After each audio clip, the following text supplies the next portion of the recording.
Hello and welcome to the MPW webinar series. Thank you for joining us this morning. Today's session is about the GCSE school at MPW, and the session is hosted by Maya Waterstone, who is the head of our GCSE school at MPW London. So I'll just hand over to you, Maya, and if you do have questions, as I mentioned earlier, please do either write them in the chat box, or you can talk to us at the end of the session during the Q&A. Thank you. Over to you, Maya. Thank you, Betty. Welcome. It's a very strange environment to do this GCSE talk. It's normally done face-to-face at the college, but I very much welcome you.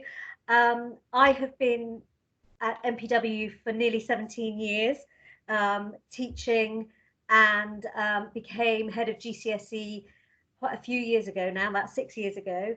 And the GCSE school, just a little bit about the GCSE school as I introduce it to you, is made up of 2 year groups, Year 10 and Year 11. Now, they're sort of in Year 10, it's a sort of comprehensive, quite small group of probably a maximum of about 16 students, and they're separated into 2 groups. In Year 11, we have a much larger cohort of students, about 50 to 60, sometimes in cases where students are splitting between A-level and GCSE. If you include those students, we have probably about 70. And the students that come to us are either coming to us for an intensive 1-year GCSE program in Year 11, or they are coming to us having maybe relocated, or for students whose parents are not happy with the system that they are in their old school and wanting to change them prior to GCSEs, to the start of their GCSEs. And so they come in Year 10. It's quite specialised as a GCSE school in that it's quite small. And so in terms of mixing with students and meeting other students, we try and get them to stay together a lot. They will have registration together, both year groups together. They will have prep periods together. They will do PE together as 2 groups. And sometimes they are mixed with the 6th form as well.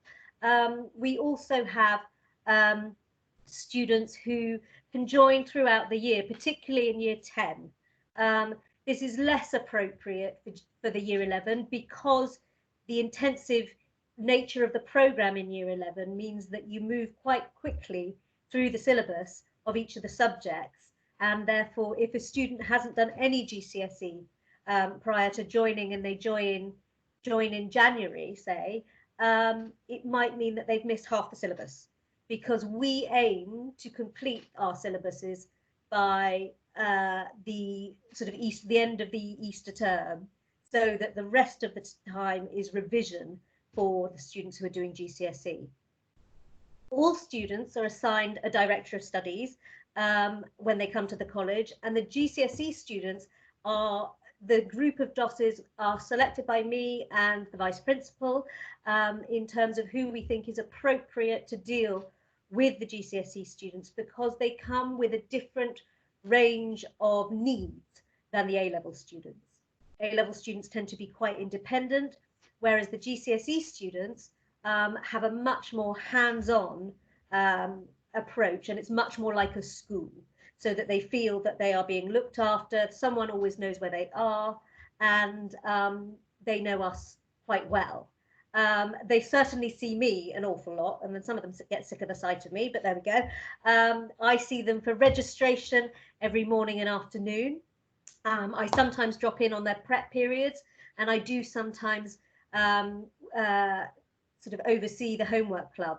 So I get to know the students very well in the GCSE school in both year groups. They call us all by our first names. So if I'm talking to a student called Tom, he will call me Maya. And that informality enables us to create an environment where students feel that they can come and they can talk to us about any issue. The Director of Studies is there both for pastoral and academic support. And so for students who maybe it's the first time in the UK, or they're living in halls or in homestays and they're not with their parents, they may find that they get homesick and they don't want to talk to their friends about it, or they don't want to talk to the homestay person about it. So they can come and talk to their director of studies, and we are the go-between for the students, between the parents and the tutors, and the tutors and the students. And hopefully they feel that they can come and sort of just knock on my door or knock on their directors of studies door whenever they feel that they need support. So in year 10, the school day is a bit different from year 11, but only slightly. In year 10, the school day starts at 8:45 and finishes at 4 every day. Students can stay beyond 4 o'clock if they want to do their homework in the library, which is supervised until 6 o'clock. They can make sure that they get all their work done so that they do not have to take it home with them or take it back to their residence with them, and they can leave all their work in their locker and at home, so that when they go home it's just relaxation time. There is a prep when they don't have lessons. If there are gaps between lessons, they are supervised at all times in prep periods. The only time that they are not supervised, if you give your permission, is at lunchtime, where we allow them to go out into the local area of South Kensington to get their lunch. Lots of them, they tend to make friends very easily actually at MPW, which is one of the really lovely things about MPW, is that they tend to be at MPW for a week and they feel like they've been there forever, which is a really great sort of bedding in time. And actually even students who join mid-year find the same thing. They find that it's a very welcoming environment, and although they may feel a bit daunted, we try and buddy them up with people that have been there a bit longer, so they'll be taken to lunch and won't feel too left out. So their day finishes at 4 o'clock, but the year 11 day, again, it goes from 8:45, where they come to registration with me, and so I get to see them every morning and welcome them and make sure that they are ready for the school day, that they've got their books, their bags, their homework, etc., which can be a bit of a battle sometimes, even with the home students. Lessons are about 1 hour to 2 hours long, and they'll finish slightly before the hour to give them time to get to their next lesson. Again, they'll have prep periods that are supervised when they are not in their lessons, and everybody has lunch at 1 o'clock. They come back for afternoon registration at 1:45, ready to go to their lessons in the afternoon. For GCSE, some of the lessons can be 2 hours long, which seems like a very long time for someone of that age to study, but they will get a sort of 15-minute break on the hour to sort of allow them to get fresh air, or to go to the loo, or get a drink of water, or whatever it is they need. But their day, depending on the number of subjects or the combination of subjects, can go on until 6 o'clock, which is a very long day for them. But usually if it's an 8:45 till 6 o'clock day, there will be prep periods within that day, which will enable them to get a lot of their homework done during the school day. Is that clear for everybody? So into the year 10 intake, students will follow a set programme which I devise, and for the majority, so for the maths, English, sciences, they will follow the syllabus of the GCSE programme. So they will do the first year of GCSE predominantly, and anything that's sort of interesting that the tutors think that is interesting to add to their knowledge beyond the syllabus. This may mean that students in year 10 are taking subjects that they do not think that they are going to take at GCSE level on the intensive year 11 programme. So they will do art and photography, some do drama. There are options where you can choose the language, so you can choose Spanish or French. And if you have a real objection to doing all the humanities, so geography, history and religious studies, you can opt out of one of them. The same is true of art and photography. If the student is really not an artist or very creative and really doesn't want to take them for A-level, they can opt out of those subjects. However, I would encourage all students to get a flavour of the subjects on offer, simply because it gives them a breadth of knowledge and understanding that allows them to make informed decisions when it comes to their GCSE choices. Also, for students where English is their second language, unless they have very, very, very good English, we would really encourage them to take English as a second language rather than English Lang and Lit, simply because at GCSE level, English as a second language is more appropriate for students with English as a second language than English language is. What that does mean, however, is that it is not regarded by universities as a higher level of English enough to get into university. Students would still need to do the IELTS for university, academic IELTS, when they do their A-levels. Students who are definitely interested in taking GCSE art or photography should absolutely take it in year 10, because and they should let us know very early on, so we can let the tutors know that they need to be creating a portfolio of work that will build up towards their GCSE. Obviously, if they take GCSE art or photography as a completely new subject from September, say, it would mean that they have a much shorter time to create 2 years worth of work. And it is, to a certain extent, it's not about volume, but about the quality of the work. However, the volume needs to be a bit substantial. So getting it done in 9 months can be quite difficult. There is a lot, it's very labour intensive, the GCSE photography and art, but there are many attributes to doing it, because you don't have exams, written exams at the end, obviously. So throughout the academic year, you'll be busy, but you'll have a less intensive time perhaps when the exams come. Okay, is that clear for everybody? In terms of year 10, there are lots of people who say, you know, well, why can't I take sociology in year 10? I want to take it next year. I want to know what it's about, or economics or business studies. And those are courses that we don't offer at year 10, simply because they require a little bit more academic maturity to be able to engage with the subject, and because historically we haven't offered them at GCSE, and so we haven't moved them into the GCSE programme. Okay, so in year 11 there are a maximum of 8 subjects that students will take.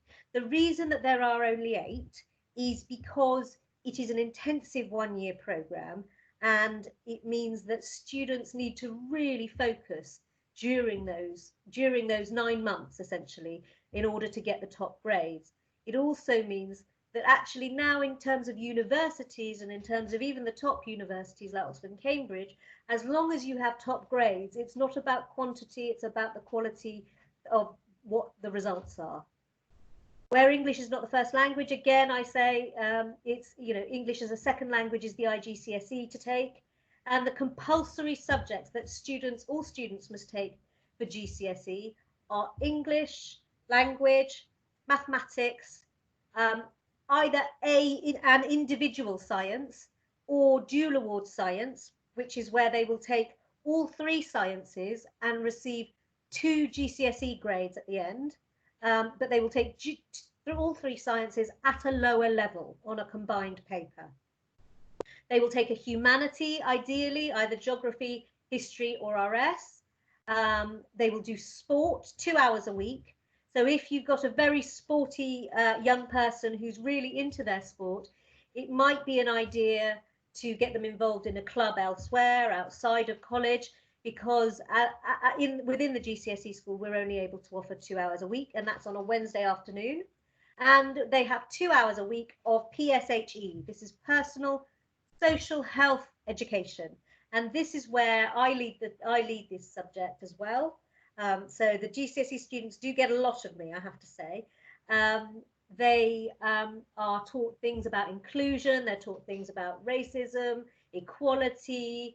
There are also certain topics that we have to cover, like bullying, internet awareness, and other such subjects. We talk about healthy eating and diet, you know, talking about future and careers.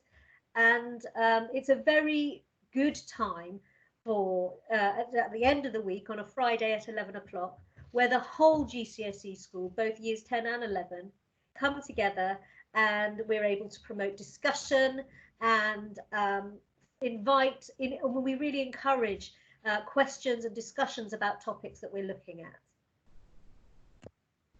So let's look at the GCSE subjects.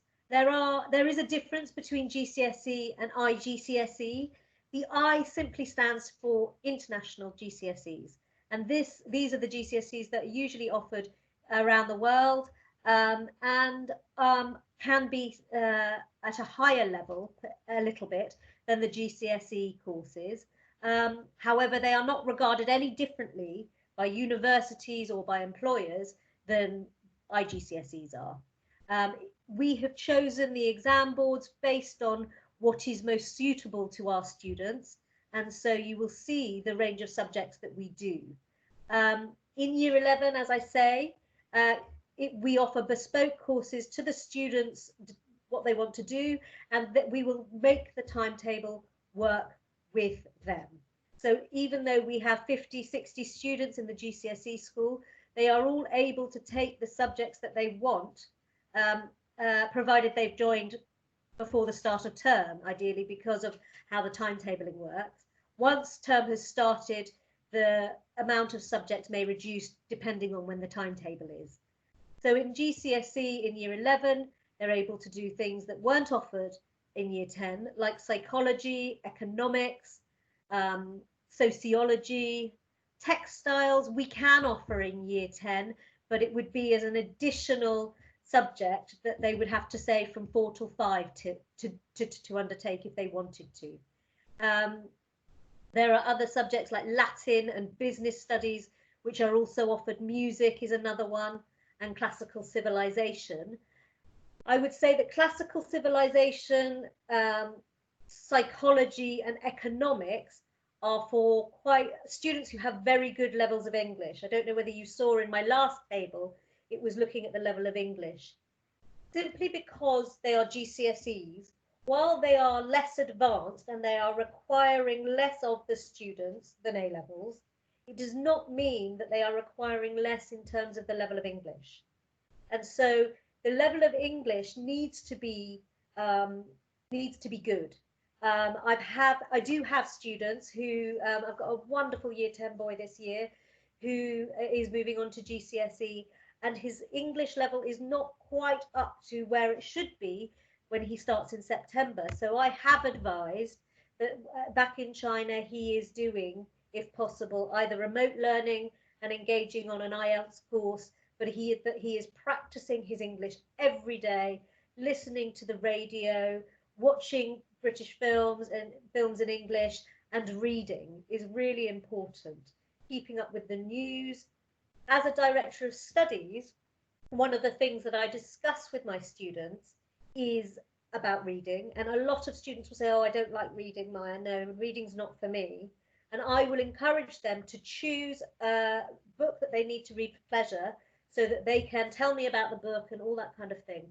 It is very good for international students to do this because it increases their vocabulary, it helps them to understand sentence construction and that kind of thing, and it will help them with their English.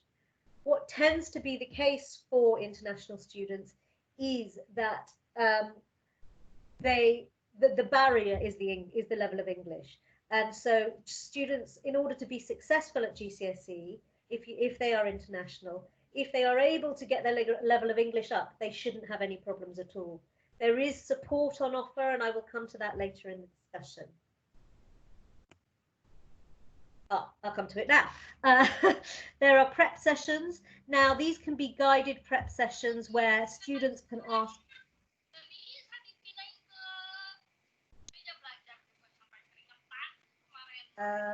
Okay, I don't know. Students can ask the librarians for support. They can guide them on how to use the internet, how to use Firefly and log into their emails.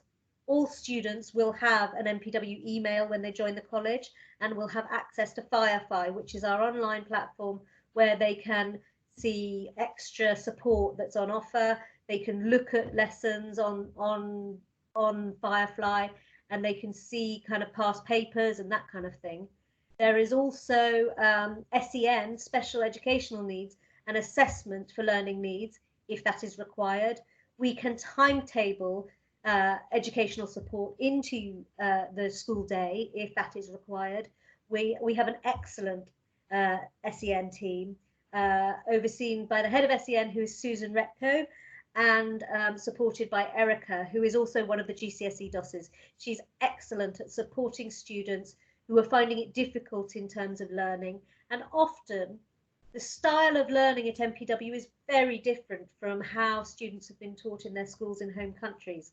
You know, in China, they have very, very big classes compared to MPW, where our class size is a maximum really of 8. We occasionally go to 9, but certainly not for the sciences, certainly not for arts. And we try and keep them as sort of, it tends to be between 6 and 8 in the main classes.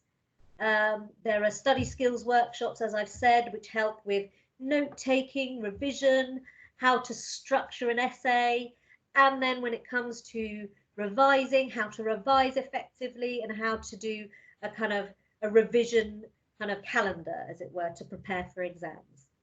We also do regular testing, as we do with the A-level school. So when it comes to exams, they will have regular class tests at least once a month, and they will be able to see from the outset GCSE style questions. This means that students are very well prepared when it comes to the exam, and hopefully have seen as many questions as possible as there are available, so that they know what to expect, so that nothing is a surprise and they don't have to feel too nervous. I've talked about the Director of Studies. We are also, all the Directors of Studies team are UCAS specialists, and sometimes we have very, very keen GCSE students who want to think about UCAS, you know, in their year 11, and say, I know I want to be a medic, tell me what I need to do, how to prepare, what should I be reading, and we can guide them through that process. We are also able to have guide them through careers advice, if they don't want to go to university maybe, or if there are certain things that they haven't considered. We have an excellent careers advisor called Duncan, who is really, really hot on all these different careers and how to get into them and what's involved. And we will, if students are just here with us for years 10 and 11 and then want to go to a school for sixth form, we will be able to write references for their sixth form entry based on their performance while they've been with us. So in terms of our results, I just thought I would show you what our GCSE students did last year and the year before in terms of the grades, the kind of grades that we get. You know, we are quite an unusual setup at MPW, and so we have quite a small cohorts, and then the size of the cohort varies. We had a much larger cohort last year, which perhaps is reflective of the slightly lower percentage of A-star A, but it's also, you know, you never can quite gauge. We had a very, very outstanding year in 2018. In fact, we got the highest GCSE results on record for MPW, and I was very, very proud of the students we had doing it. And they have gone on to win university places at really great institutions. I know at least 2 or 3 have gone on to win Oxford or Cambridge places, and we are very, very proud of them. So that's just a bit of a refresher of the GCSE results that you can see. We stand by our results. I am very proud of the students. It's particularly when we have international students, we celebrate all the grades that they get. As long as they've tried as hard as they can, We celebrate an A star as much as we celebrate a C, if that is what they're capable of, or a level 4, if that's what they're capable of. So it's not about everybody getting A's and A stars. It's about students reaching their potential while they're with us, and making sure that at the same time as reaching their potential and working very hard, that they are supported emotionally and personally. We also have a school counsellor. Actually, we have two. We have a really wonderful girl called Marsha, who is very, very experienced. She used to work for our NHS, and she is very experienced in teenagers and adolescent counselling. And we also have Edwin, who is able to communicate with Chinese students in Mandarin. If they feel that they need to go and speak to them, it is a self-referral process. So students can just contact their Director of Studies, DOS, and say to them, look, I'm struggling with this at the moment. And the Director of Studies may not have the ability to support the student as much as they would like, or the time to support the student as much as they would like. So they would refer them to the counselling service to get support, and hopefully students are open to that. They may say, you know, I think it's better that you get some help for this. You're really struggling. I can see that you're really anxious, and I'm worried about you. So maybe get some support. And so they can suggest, directors of studies may suggest that they get support, either for emotional and well-being needs or for academic support. Okay, that is the end of my presentation. I hope that it has been informative, and I do welcome questions at this time. And I'm going to close the PowerPoint. Thank you so much, Maya. That was very informative. So does anybody have any questions for Maya?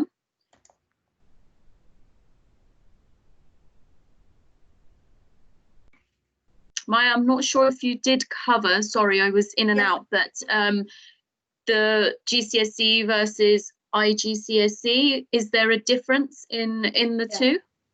And I did cover this, and it basically that there isn't really a difference, and there certainly isn't a difference in terms of how they're viewed by employers or by universities. It is simply we choose the IGCSE for the majority of our subjects. Firstly, because it's right for the students, because we do have international students, and the IGCSE is what will be studied abroad. If students are taught in, say, Spain or Portugal or wherever in the world, they'll take the IGCSE.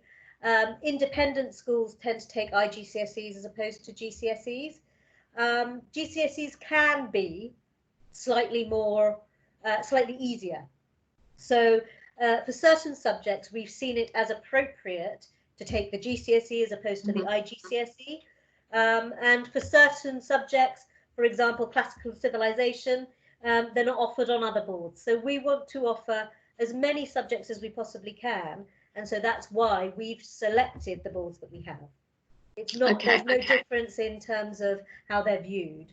The other reason for the IGCSE for sciences is because when you do sciences, the jump between A-level and GCSE and A-level is quite significant in terms of what you need to know for the pure GCSE and the IGCSE and the A-level.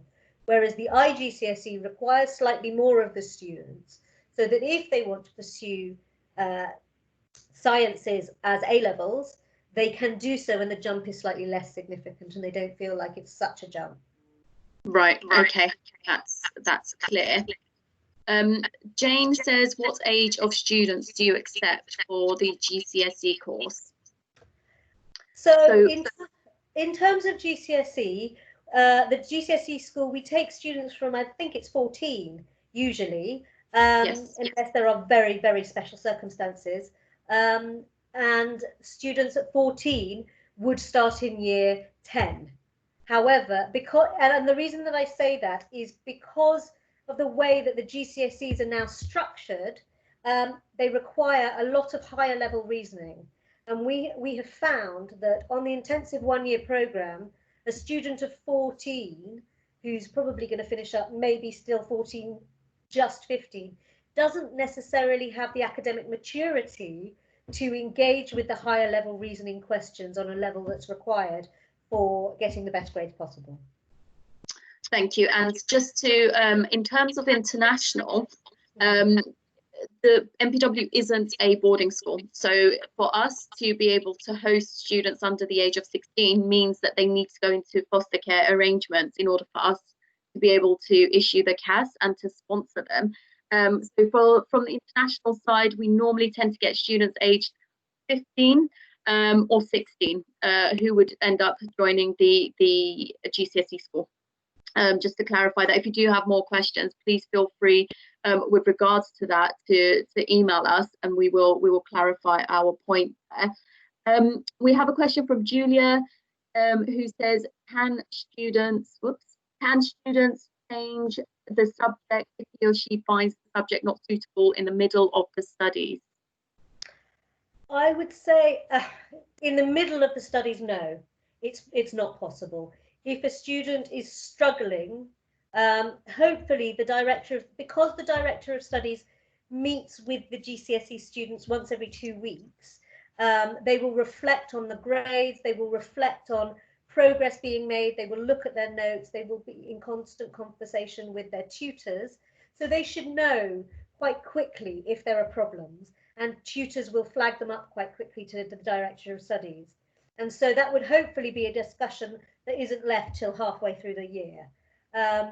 It may be that a subject is full, and if a subject is full, then students can't change to it. Obviously, if we're at capacity.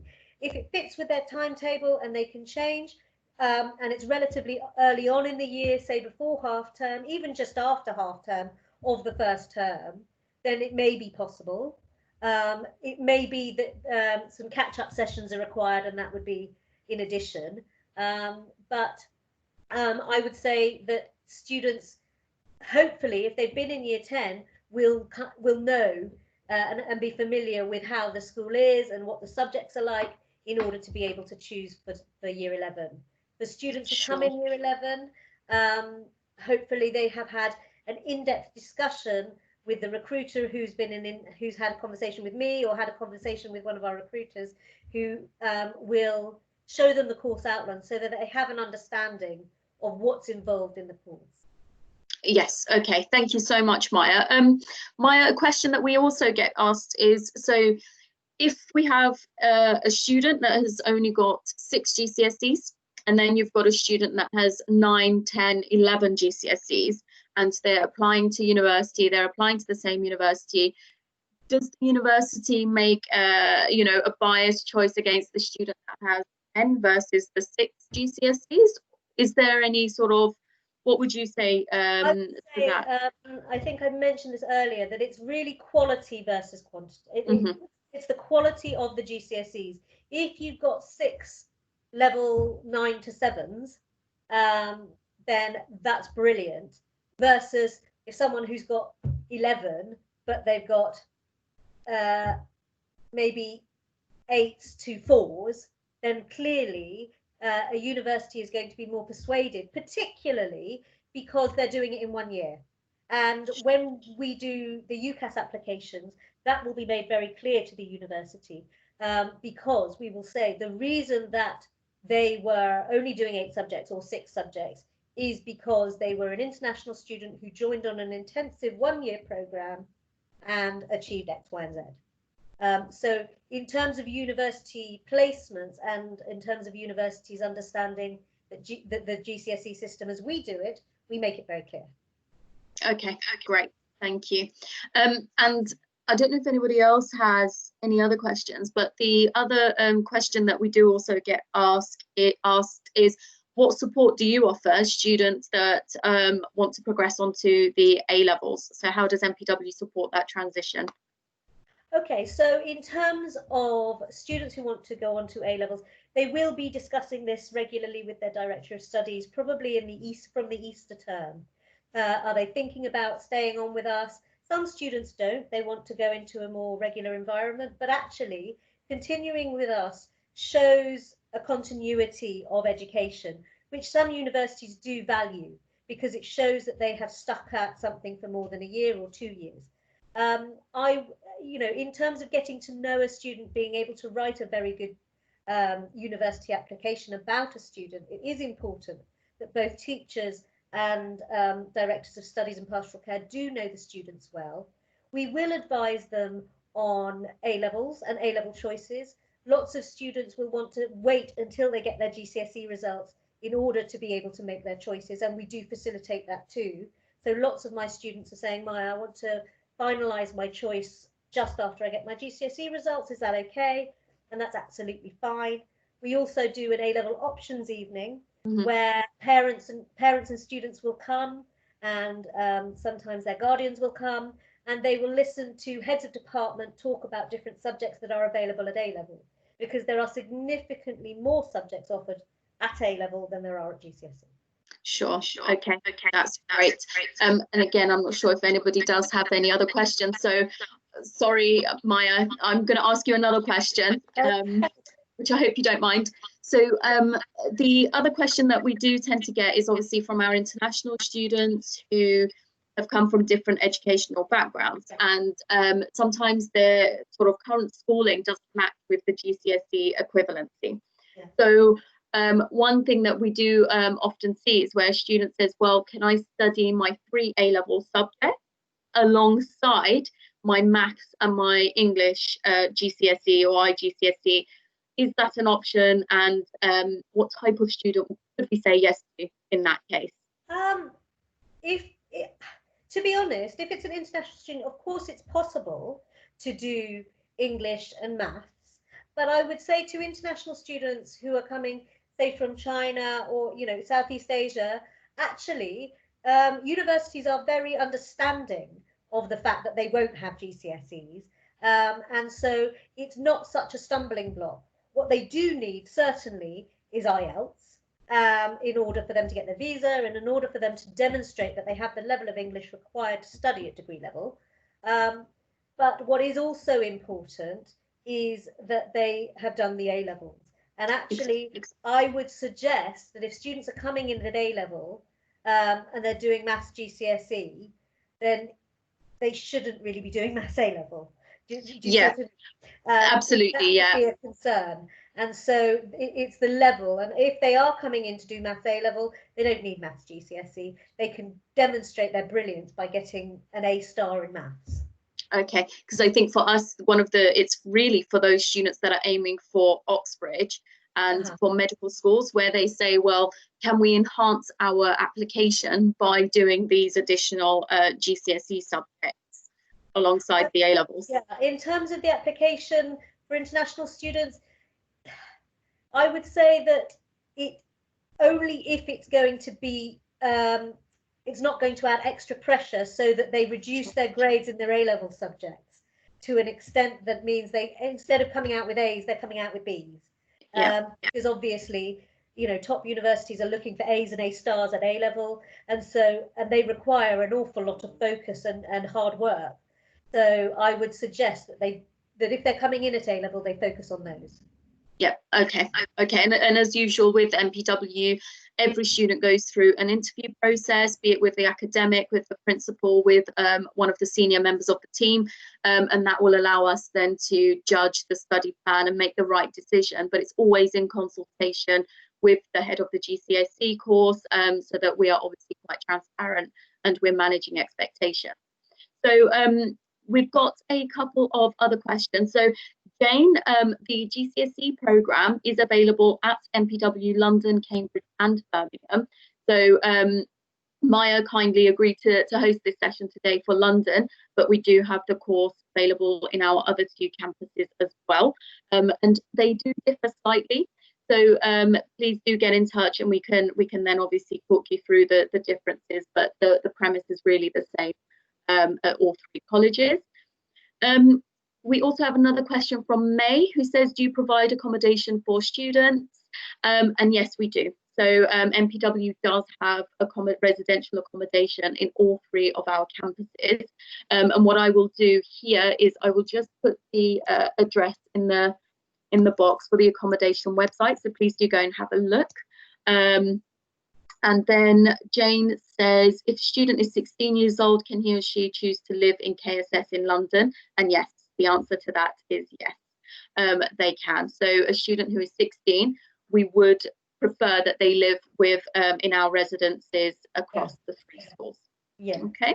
I definitely think that's important, particularly for GCSE students.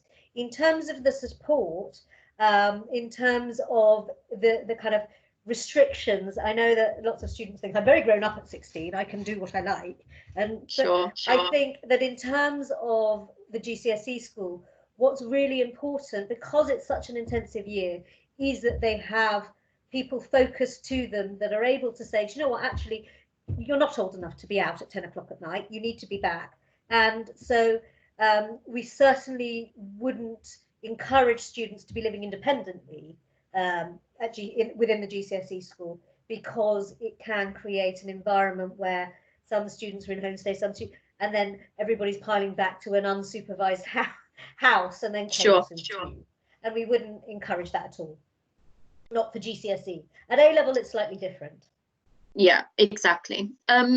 So we've got a question regarding nationality mix. So each college will have a different nationality mix, but in terms of MPW as a group, we are around 70% British and 30% international.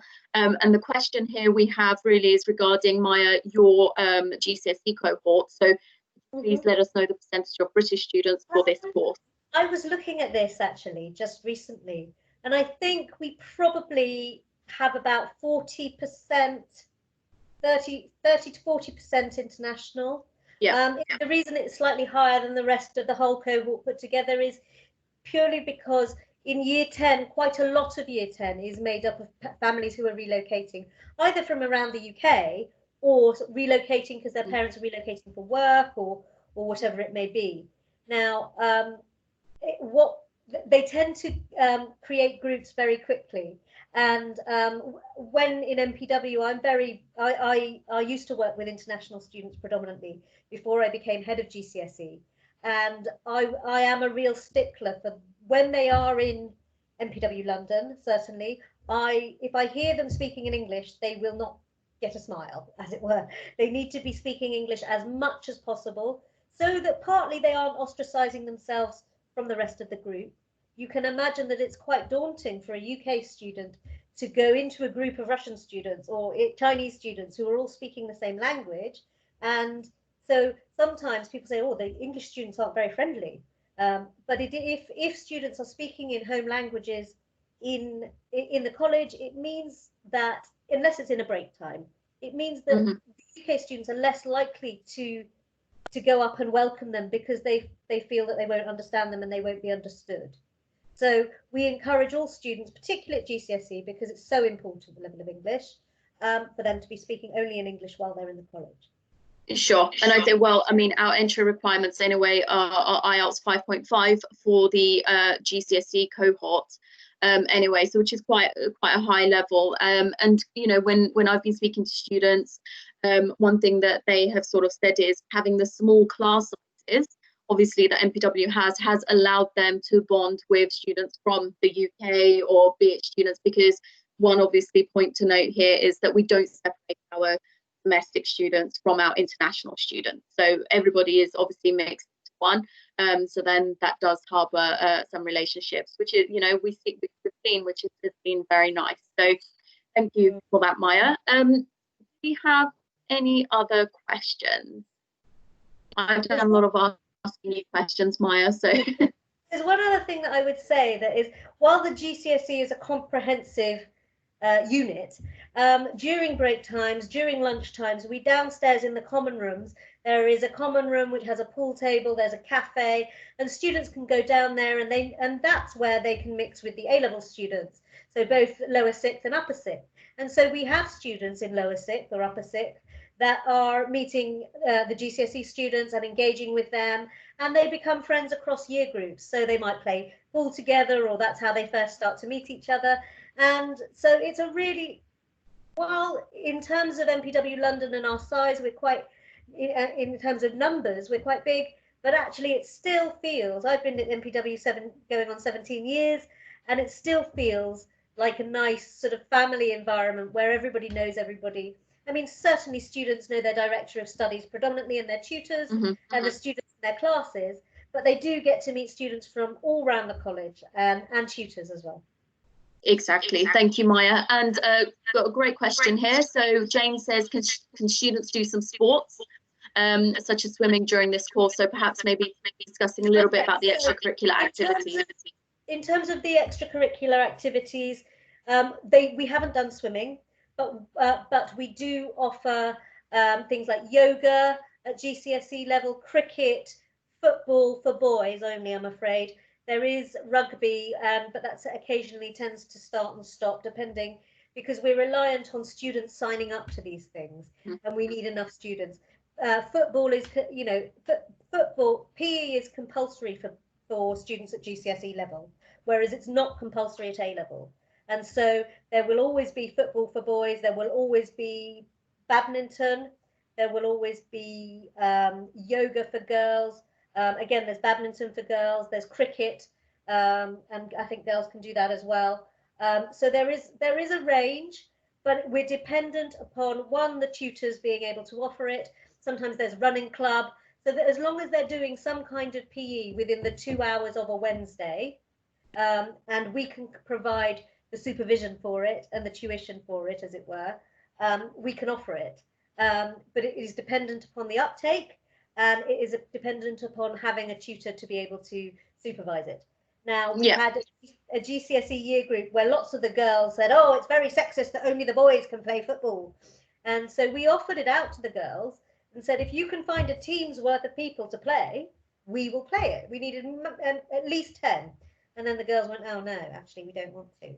So it's all very well saying, oh, yes, can you offer this? Can you offer that? But we've got to have enough of an uptake for it to be viable.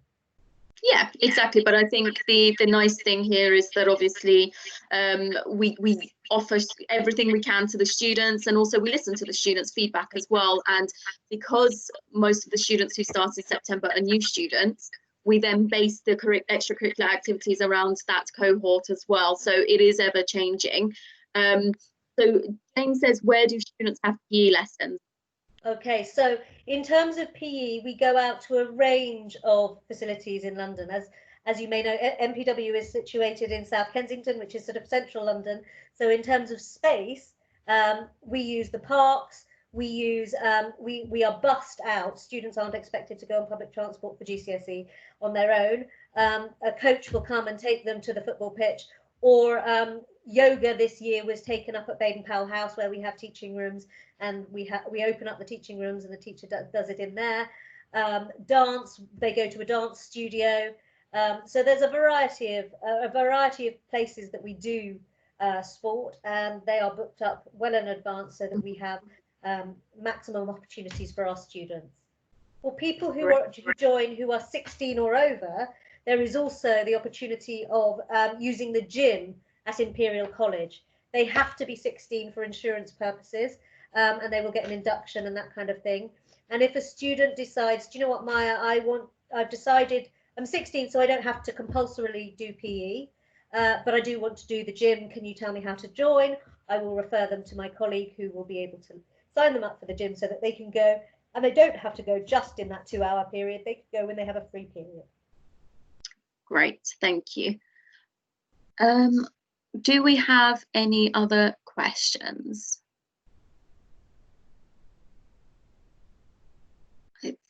I don't think we do, Maya. So thank you so much, Maya. That was a really great informative session regarding the GCSE school at MPW and in London in particular. So thank you so much for that, Maya. For everyone else listening, please, if you do have any questions for Maya, or if you do have any specific admissions questions, please do email international@mpw.ac.uk and we will get back to you. This session has been recorded, and we will send you Maya's presentation as well as a copy of this recording for you to share with your colleagues or listen at a later stage. So thank you very much, Maya. This is our actually last webinar series until we kickstart the next series in July. So thank you for this, and please stay safe, everybody. Thank you so much. And yeah, we look forward to seeing you soon. Some of your students in the new year. Yes, thank you. Thanks very much, everybody. Stay safe. Have a good rest of day. Bye. Thanks, Maya. Thank you. Thank you. Thank you. Bye.